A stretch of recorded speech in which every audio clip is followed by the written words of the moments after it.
네, 오늘 1월 29일 시작할게요.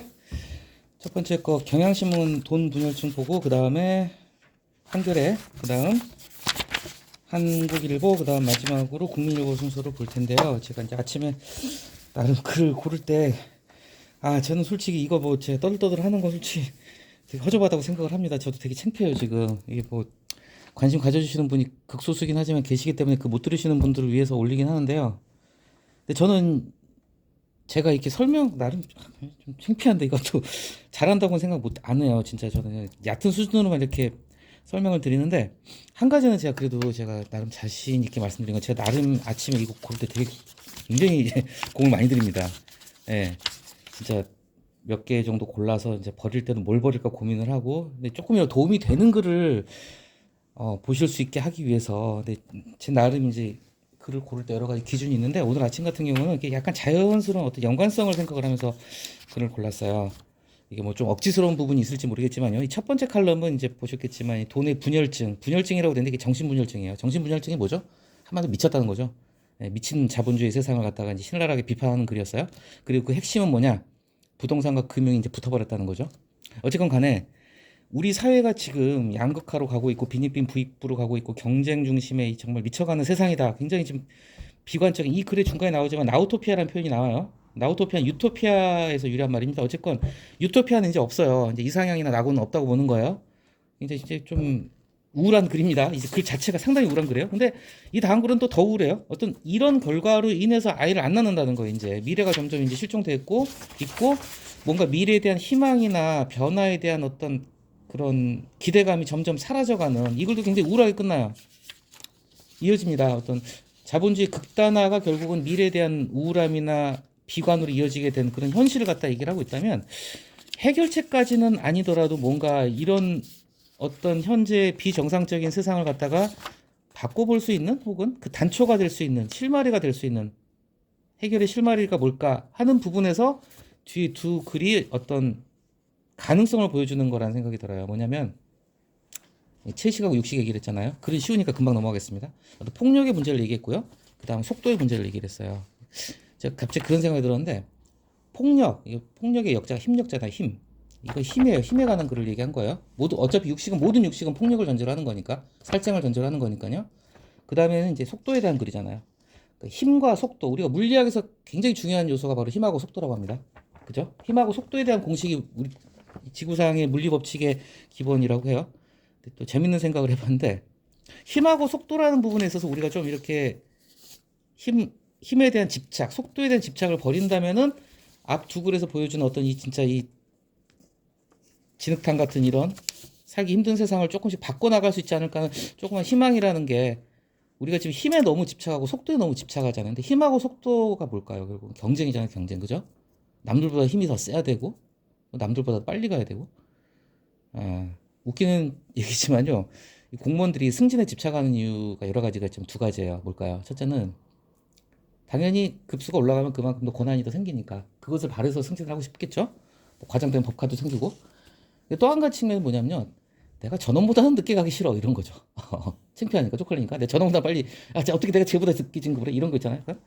거기서도 어떻게 보면 어떤 우리가 경쟁이나 승진에서 볼 수 있는 경쟁이라는 것도 힘하고 속도 두 가지 측면이거든요. 뭐 이런 생각도 들어봤어요. 그, 뭐 여성분들은 잘 모르실 수도 있고 한데 그 즐겨 하진 않으실 것 같은데 그 요즘은 이제 전자 오락실이라는 게 거의 없어졌잖아요. 근데 지금도 뭐 예를 들면은 뭐 플레이스테이션 같은 걸로 하는 게임 중에서 그 격투 대전 게임 있어요. 뭐 보시긴 했을 거예요. 뭐 두 캐릭터가 나와 싸우는 거 격투 대전 게임 있는데 격투 대전 게임에서 가장 중요한 게 뭐냐면은 힘하고 스피드예요. 힘하고 스피드를 둘 다 같이 갖추고 있는 캐릭터는 별로 없어요. 힘이 세면은 느리거나, 그죠?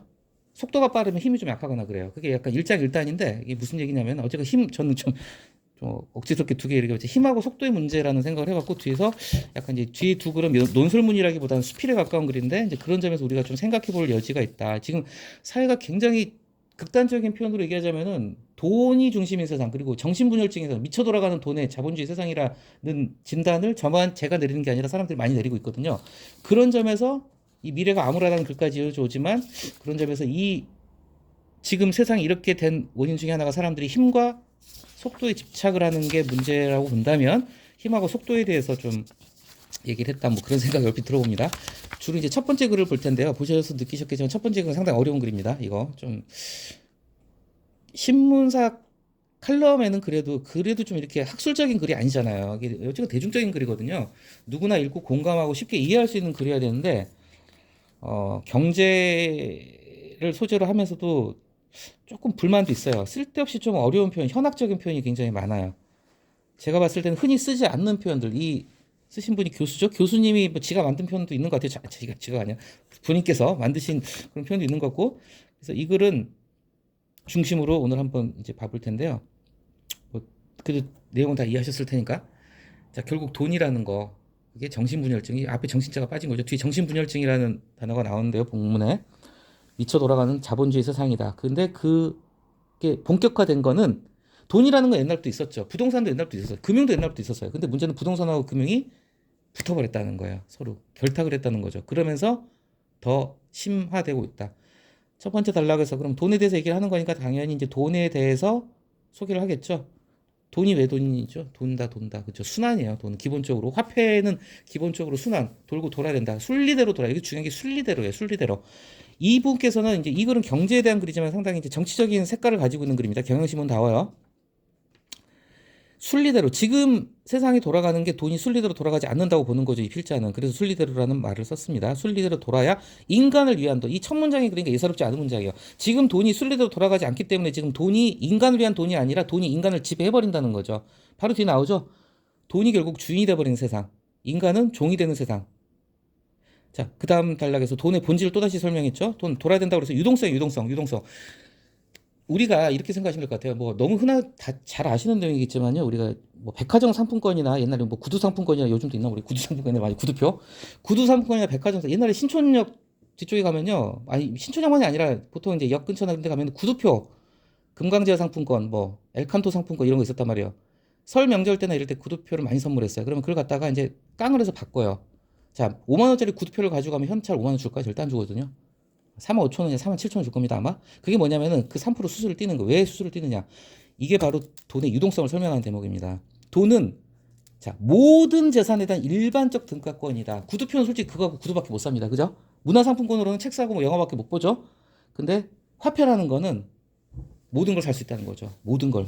그죠? 뭐 너무 새삼스럽고 당연한 얘기지만 제가 뭐 환기를 시켜드리는 거야. 돈이라는 건 뭐냐? 유동성이 최고인. 재밌는 건 뭐냐면 이제 이 부동산이라는 건도 유동성하고 반대되는 게임이에요. 고정성이잖아요.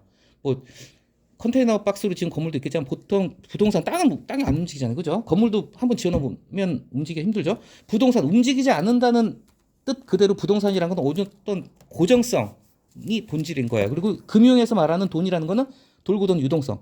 이 고정성과 유동성 이제 여기서는 좀 깊이 얘기하기가 어렵고 저도 뭐 그 정도 지식 수준은 아니지만요.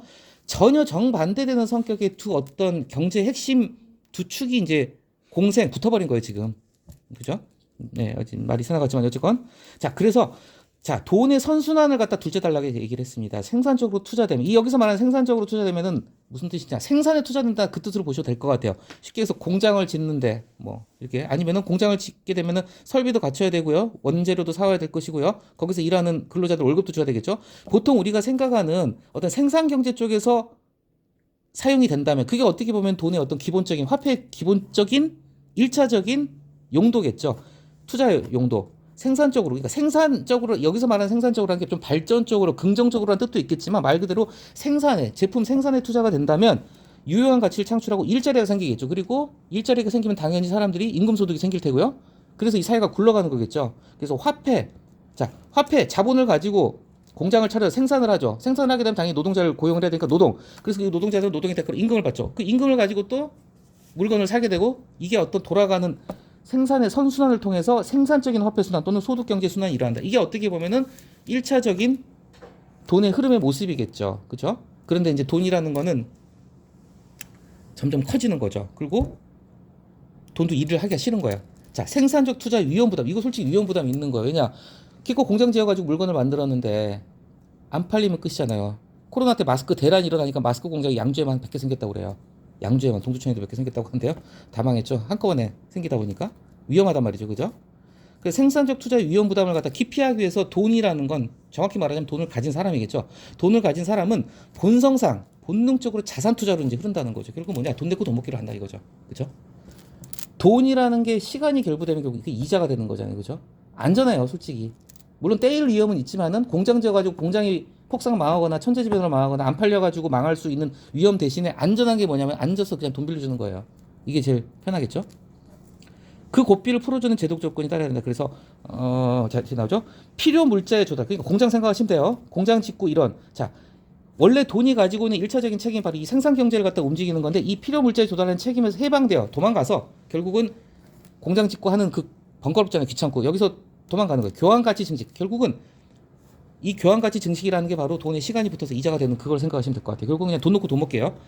화폐 자산 화폐의 순환. 그쵸? 화폐 자산 화폐. 화폐 자산 화폐. 화폐 자산 화폐 이렇게 생각하시면 될 것 같아요. 예를 들면 내가 물건을 사는 거예요. 고가의 미술품을 산다든지 뭐 주식 투자도 마찬가지고요. 그래서 가격을 부풀려 가지고 되팔아 가지고 이거는 이 과정은 우리가 고가의 미술품을 구입해 가지고 값이 오르면 되판다. 이거는 전혀 생산적이지가 않잖아요. 그래서 1차적으로는 아까 공장을 생각하시면 되고 두 번째로는 화폐 자산 화폐 순환으로 가는 거죠. 돈을 갖다가 더 키우기 위해서 물건을 사서 투자해서 그 값어치가 오르면 되팔고 이런 식으로 그걸 생각하시면 돼요. 화폐 자산 화폐. 자, 나중엔 자산도 필요 없는 거예요. 그럼 화폐로 가는 거예요. 그냥 돈 빌려주고 돈 채권자 채무자가 나와 있잖아. 이렇게 가게 되면 결국은 돈이 그냥 스스로 그냥 불려가는 그렇게 된다는 거죠. 자산 시장이 결국 팽창하게 되고 여기서 말하는 자산 시장이라는 거 쉽게 해서 뭐 극단적으로 얘기하면 이런 어떤 그 사채 시장이라고 생각하시면 될 것 같아요. 그리고 자, 결국은 뭐냐면은 돈이 시간이 지나면 저절로 이자가 붙는다는 건 뭐예요? 불로소득이잖아요. 불로소득.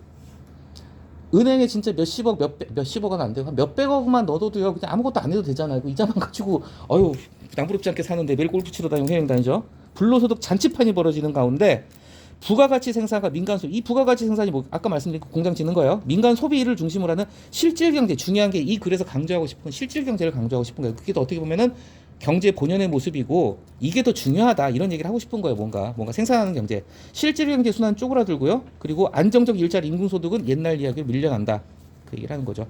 점점 이제 좀 표현이 어려워지는데 일단 제가 쭉 훑어보고요. 이해가 안 되시는 표현은 이따가 저한테 질문을 하시면 제가 설명을 해드릴게요. 자산적 축적. 그러니까 돈이라는 게 계속 그 자체가 돈이 흘러가면서 뭔가 이렇게 공장에도 투자돼야 되고 이렇게 해야 되는데 흘러가지가 않고 그냥 쌓아두는 거예요. 쌓아두고 빌려주고 돈 받고 이자 받고 이런 식으로 하는 거죠.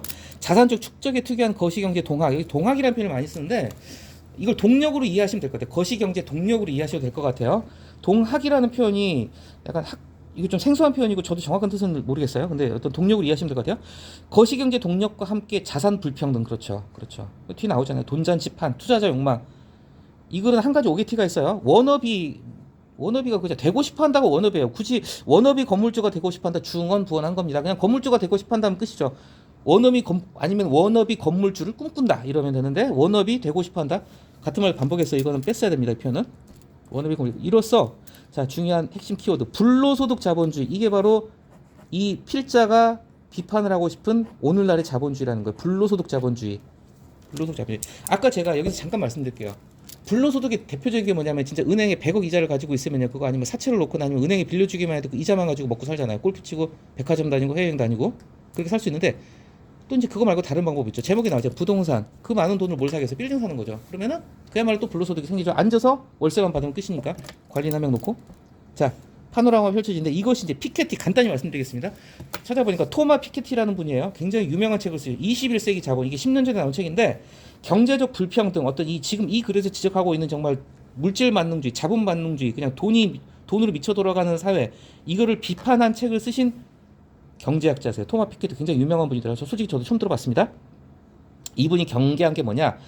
양극화, 빈익빈 부익부 이런 걸 갖다가 지적하신 분이에요. 결국에는 자본소득, 아까 말씀드린 돈 놓고 돈 먹기, 건물 월세 받는 거 이런 자본소득이 경제 성장률을 앞질러 가게 되고 당연히 사람들은 그쪽으로 쏠리게 되고 경제가 이런 쪽으로 양극화 가게 될 것이라는 걸 이제 경고하신 분인데 자 이분이 이것이 이제 피케티가 놓친 저도 정확한 의미를 이해는 못했어요. 근데 어쨌건 피케티가 놓쳤다는 부분은 피케티라는 분이 벌써 양극화나 자본주의 개념을 위험을 경고하긴 했지만 어떤 이런 부분인 것 같아요. 그러니까 뭐 워너비 건물주라든지 이제 사람들이 점점 일반 서민들도 어떤 일확천금을 노리게 되고 사회 전체가 전반적으로 돈에 미쳐 돌아가는 세상에 대한 어떤 그런 걸 갖다가 피케티가 놓친이라고 표현한 것 같아요.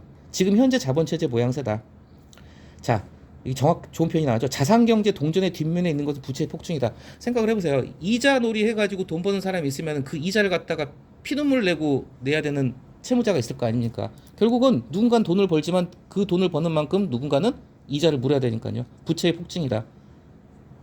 가계부채, 자산투자기업, 특히 부동산개발기업, PF, 뭐 저도 이쪽은 너무 전문적인 잘 모르는데요.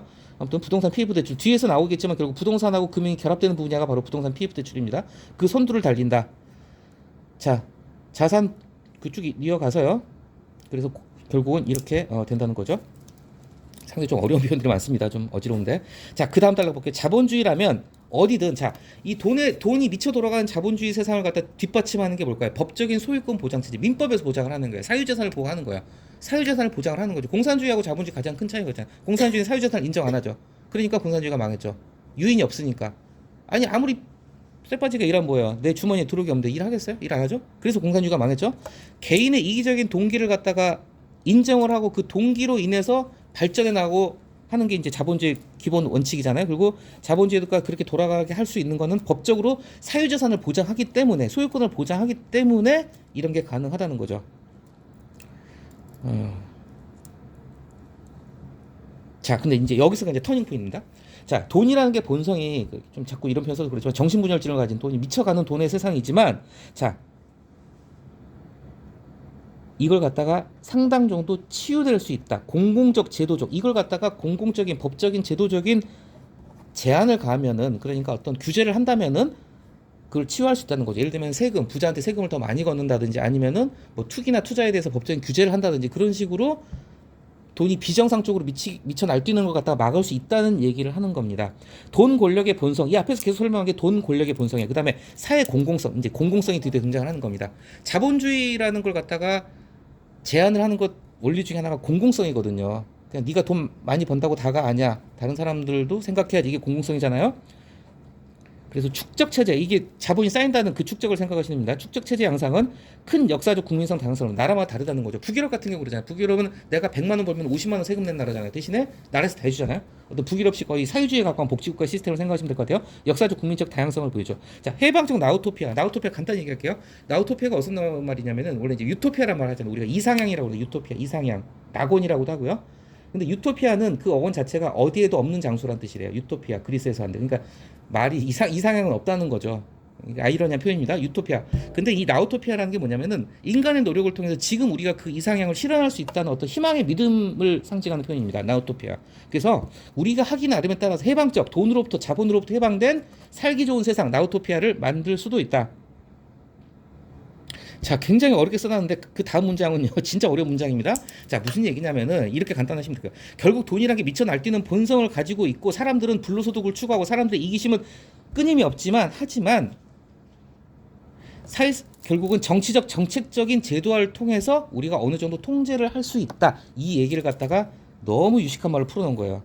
근데 표현 자체는 어려운 표현이지만은 그래도 나쁘지 않은 표현입니다. 법적 소유권이 돈의 방종적, 그러니까 지 멋대로 하는, 내 멋대로 하는 이거예요. 방종적 축적 쌓아가는 그 놀이와 불로소득 청구권을 보장한態도, 결국 뭐냐, 돈이라는 게 미쳐 날뛴다 하더라도 그 지배권의 현실적 시공간적, 자, 실제로 그 돈이 그렇게 미쳐 날뛰기는 과정에서는 자, 사회 세력 간에 가진 자 가지지 못한 자 아니면 노동자와 재벌 여러 사회 세력 간의 투쟁이 펼쳐질 것이고, 그게 정책적인 제도와 투쟁을 통해서 결국은 돈의 민주화길이 열릴 수 있다. 이 얘기를 하고 있습니다. 결국 참 너무 어렵게 써놨는데 결국은 뭐냐면은 돈의 본성이라는 거, 인간의 이기심이라는 본성을 정치를 통해서, 정책을 통해서 우리가 어느 정도 통제를 할 수 있고 바람직한 방향으로 이끌어갈 수 있다는 얘기를 하고 있어요. 그 다음에 또 나오는데 칼 폴란, 이분도 이제 뭐 경제학자이신 분인데 너무 유식글 과시한 글 같죠. 자, 토지 화폐 노동을 뭐 사회 본원적 공동자산 뭐죠, 그죠, 얘기하겠죠. 자, 이제 이 부분도 앞에 했던 얘기랑 거의 같습니다. 자, 두 번째 문장 뒷부분을 보면요, 부동산과 금융의 조절 양식, 양자의 접합 방식. 이제 이 글에서는 좀 더 자세하게 이걸 갖다 그리지는 않았어요. 부동산하고 금융이 어떻게 결합이 되며 어떻게 되느냐 이걸 갖다 구체적으로 얘기 안 했지만은 일단 결론부터 얘기하자면은 이제 금융하고 부동산이 결국은 붙어버렸다, 그 얘기를 하는 겁니다. 그러면서 이제 그야말로 더 공룡이 됐고 더 큰 문제가 됐다는 거죠. 부동산 시장은, 자, 부동산은 돈은요 솔직히 인플레 걱정이 없다면은 이론적으로요, 이론적으로 돈은 찍어내면 그만이에요. 물론 그러면 돈의 가치가 떨어지겠지만 한국은행에서 그냥 얼마든지 더 발행할 수 있습니다. 근데 부동산은 자산으로서의 어떤 특정성이 있죠. 부동산은 한계가 있잖아요, 그렇죠?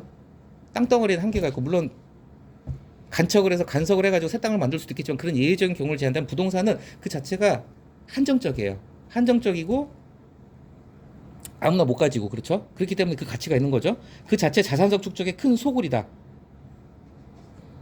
그 다음 문장. 부동산의 금융화를 통해 자산 경제가 폭발적으로 성장하는 판도의 상징을 열었다. 이게 이제 우리나라 외환위기 이유라고 진단을 하고 있습니다. 물론 그 전에도 이런 증상이 있었지만요. 그래서 그 다음 단락은 빨리 넘어가겠습니다. 자, 그 다음 단락은 뭐냐면은 왜 한국 경제가 두 번째 문장이 왜 한국 경제가 개발주의에서 불로소득주의로 압축 전환했을까? 그러면서 박정희 시대가 시작이라고 보는 의견도 있지만 아니다. 이분은 아니라고 해서 박정희식 개발주의 이때만 하더라도 공장 돌리기 바빴다 이거예요. 이때만 하더라도 물론 강남 땅 투기가 시작이 된 게 어떻게 보면 그것도 박정희 시대가 아니네요. 압구정이랑 강남 개발이 시작된 게 80년대 초반, 70년대 후반 그 시점일 수도 있겠네요. 어쨌건 자.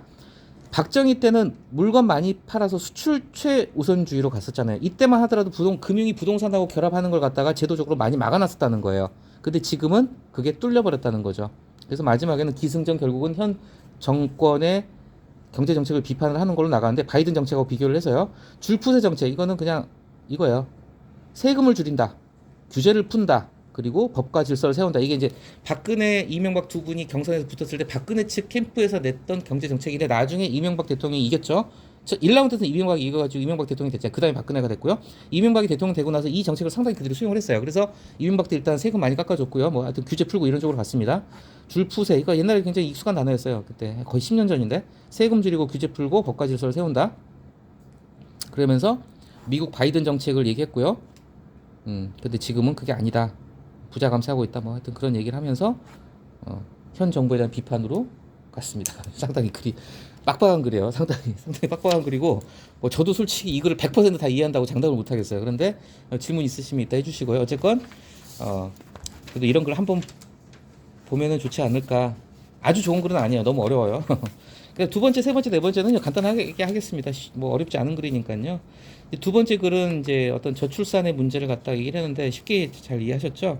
근데 이 글은 뭐 상당히 좀 잘 쓴 글 중에 하나예요. 어떤 자신의 경험을이랄까 자연스럽게 얘기를 했죠. 보통 그러는 것 같아요. 진짜 저도 좀 공감이 갑니다. 언제 내가 처음으로 어떤 미래에 대한 걱정을 좀 해봤을까? 솔직히 말하면 애태어나면서 그런 생각 좀 했던 것 같아요. 애들 커가는 거 보면서 좀 예, 걱정도 많이 되죠. 이 험난한 세상을 니들이 살아갈 수 있을까 좀 걱정됩니다 진짜. 예. 그러면서 궁금했는데 자 재밌는 게 유모차가 아니라 유아차라는 표현을 썼죠. 이것도 우리가 저출산을 절출생으로 바꾸는 것하고 똑같습니다. 성차별적, 성편견적인 용어. 유모차 그러면 거기 엄마 모자잖아요. 그러니까 유모차는 엄마가 끄는 거다. 이런 약간 육아를 갖다가 여성한테 전가하는 듯한 그런 성차별적인, 성편견적인 표현이었죠. 저출산하고 마찬가지예요. 근데 유모차를 유아차, 유아가 타고 다니는 차니까 유아차죠. 그리고 저출생으로 바꾸는 것처럼 이게 교정된 용어입니다. 진짜 맞아요. 저도 이거 많이 보고 다녀요. 진짜 유아차죠. 유아차에 개가 타고 다녀요. 그렇죠? 애들 타는 것보다 개 타는 게 요즘 더 많이 보이는 것 같아요. 그리고 뭐 다 읽어보셨을 테니까 어렵지 않은가요? 그리고 또 이런 것도 상당히 좋아요. 어떤 아이의 탄생이 어떤 의미를 갖는가를 설명을 하면서 성경을 가지고 왔습니다. 그래서 이거는 뭐 믿지 않으시는 분들이라도 그러니까 기독교를 신자가 아니더라도 이런 아실 거예요. 헤로당 이건 다 아시죠? 그렇죠? 애를 다 없애버렸죠 그때. 자, 최고 권력자가 한 아이의 탄생을 두려워했다. 자, 여기 담긴 의미를 갖다 굉장히 잘 썼어요. 아이의 탄생을 통해서 사람들은 현재 고난을 극복할 수 있는 힘을 얻을 수 있고 희망을 갖는다는 거죠. 구원의 메시아가 될 수 있다. 실제 아이의 탄생이 진짜 구원의 메시아 맞아요. 지금 우리나라 저출산 보면 우리나라를 구원하는 메시아가 아이 탄생이에요 지금. 그렇죠? 지금의 시대는 자 개를 더 많이 태우고 다니는 시대는 지금 현재 중심적인 특징이다. 왜 현재 중심적인가 뒤에 나오죠. 미래가 너무 암울하니까 그런 거예요. 그냥 그렇죠. 오늘의 소소한 행복에 소확행에 그냥 만족하고 너무 길게 생각하지 말자. 그냥 내가 지금만 행복한 그만이. 자꾸 사람들이 이렇게 간다는 거죠. 왜? 미래만 생각하면 우울하고 우울해지니까. 그렇죠? 자, 그 다음에 나와 있는 거. 지금 우리가 전 지구적인 문제, 특히 우리 사회의 문제를 갖다가 하나, 둘, 셋, 넷, 다섯 이런 대목 우리가 여러 번 봤었죠. 6줄로 깔끔하게 잘 정리해놨습니다. 우리 사회가 안고 있는 문제점들, 예, 딱 이거예요. 자, 다시 얘기하는데 이제 여기서 이런 얘기를 하는 거예요. 참 좀 공감이 많이 갑니다. 사람들이 우울함과 무력감을 느끼는 이유는 미래가 단지 부정적이기 때문이 아니라 그 부정적인 미래를 바꿀 수 있다는 희망이 없기 때문이라는 거예요. 비관적이다 바꿀 수 있다면 우울하지 않겠죠. 희망이 있다면. 그런데 희망이 없다. 이게 문제다. 근데 이 와중에 설상가상 마지막 단락 애들이 점점 안 태어나고 있다. 세상을 바꿀 힘은커녕 버틸 힘도 잃어간다. 지금 2030 10대 20대는 우울증 불안장애. 참 결국은 이글도 뭔가 어떤 희망을 제시하기보다는 참 지금 안타깝다. 예. 기승전 절망으로 끝나는 글 같았어요. 근데 여기지만 기승전 절망으로 끝나는 글이지만 또 이런 글을 통해서 우리가 뭐 어떻게 해야 될까 좀 생각을 해볼 수 있게 되는 부분이 있죠. 자, 그 다음 글은 뭐 너무나 간단하니까 채식과 육식폭력. 저 이번에 처음 알았는데 이게 괄호 안에 들어가 한국일보 보겠습니다. 채식과 육식폭력. 이 괄호 안에 든 게 9.3 뭐 4 이게 창세기 장 그 표기더라고요. 맞죠? 예. 창세기. 전 이게 이제 노아와의 언약인가? 그 대목이라고 찾아보니까 그게 나오더라고요. 노아의 언약. 그쵸. 저 이거 보고 미처 몰랐던 부분이에요. 성경에 하면 이게 맞나요? 원래 인간은 본래 채식주의자였 맞습니까? 예. 원래는 열매. 그런데 이제 인간의 폭력이 문제였고 그래서 결국은 신께서 한번 분노를 하셨죠. 하나님이 분노하셔서 대홍수를 일으켜가지고 자 노아의 친족만 살아남았죠. 결국은 다시 살아났는데 그때 육식을 허락하시면서 하나님께서 부분적인 폭력성을 허용했다. 근데 폭력성 어쩔 수 없이 우리가 육식을 하려자면 살생이 수반될 수밖에 없고 폭력이 수반될 수밖에 없잖아요. 그런데 그 폭력을 갖다가 이렇게 좀 자세히 설명했죠. 창세기에서 뭐 피가 있는 채로 먹지 말아야 된다. 그러니까 쉽게 얘기해서 생명에 대한 존중과 고통에 대해서 배려를 해라. 뭐 이런 말씀들을 쭉 했어요. 마지막이 6장인가요? 사람은 하나님의 형상대로 지음을 받았으니 누구든지 사람을 죽인 자는 죽임을 당할 것이다. 자, 이 글은 구조 자체가 굉장히 단순하다면 단순하고 일부러 이런 글도 있어요. 별 구조랄 것도 없어요. 근데 이렇게 창세기를 갖다 자세히 설명하면서 한번 오늘날의 우리의 모습을 한번 돌아봐라 이런 뜻에서 던지는 글 같아요. 그렇죠? 스테이크를 맛있게 먹으면서 삼겹살을 먹으면서 한번 생각해봐라. 자, 포인트는 이거죠. 좀 작작했으면 작작 미워하고 작작 싸우고 작작 전쟁하고 하나님의 경고를 엄중히 생각해보았으면 한다. 마지막 문장이 압권이죠. 육식으로도 주체할 수 없는 폭력성을 해소하기 우리 곁에 넷플릭스와 UFC는 아시죠? 그 격투기 그거예요. 넷플릭스 뭐 저도 뭐 자주 보지만 넷플릭스에 있는 작품의 절반 이상은 다 폭력성을 갖추고 있는 작품들입니다. 자극적이죠. 폭력적이고 자극적. 그런 점에서 우리가 한번 좀 채식과 육식을 비교해서 한번 이 폭력이라는 부분에 대해서 한번 생각을 해볼 필요가 있다고 해서 골라봤고요. 마지막 국민일보는 이것도 그냥 하나의 뭐 간단하죠. 근데 뭔가 좀 이거는 단지 뭐 이 전체적인 오늘 이 사회에 대한 거창한 이 세상에 대한 걱정이나 이 세상을 어떻게 하면 좀 나은 세상으로 만들어갈까 이런 거창한 차원에서 접근하지 않더라도 그냥 이 글만 보더라도 좀 뭔가 좀 그쵸 느끼는 점이 있는 저는 상당히 공감을 했어요. 글씨, 피아노, 요가 다 마찬가지죠. 우리가 천천히 해야 된다. 천천히 쓰면 돼. 이게 정말 정답이죠. 정말 좀 공감이 많이 가는 글이었고 우리가 뭔가를 잘하고 싶으면은 절대 서두르지 말아야 된다. 이건 정말 공감이 가요. 피아노 배울 때 뭐 개인적인 경험에 제가 이제 기타를 옛날에 좀 했었는데 기타도 그랬어요. 제가 어렸을 때 기타를 했는데 진짜 빨리 배우고 싶어가지고 코드 빨리 익히고 싶어서 진짜 그랬는데 그러면 절대 안 늘더라고요. 천천히 해야 돼. 천천히. 요가도 마찬가지고 요가는 안 해봤지만 요가 필라테스도 그런가요? 혹시 뭐 두 분 아시죠? 좀 천천히 해야 되나요? 아무튼 이 글은 그냥 어려운 글 아니죠. 뭐 그냥 보시고 자 마지막 문장이 좋은 것 같습니다. 마지막 단락이 이 천천히라는 의미가 뭔가 단지 천천히 하면은 다 잘 될 거야로 끝났으면 이 글은 진짜 솔직히 아무것도 아니에요. 근데 마지막 단락에서 그 의미를 본 거예요. 느리게 행동한다는 것은 그렇죠. 그 시간 속에 깊게 머문다는 뜻이다. 정말 명문장이죠. 느리게 행동한다는 것은 그 시간 속에 깊게 머문다는 뜻이고 자 뭐죠? 미래의 마음을 빼앗기지 않고 현재에 집중한다는 뜻이다. 현재의 정성을 다할 때 미래 역시 온전한 모습으로 찾아올 것이다. 이거는 그런 의미에서 참 좋은 글인 것 같아서 골라봤습니다. 오늘 여기까지 할게요.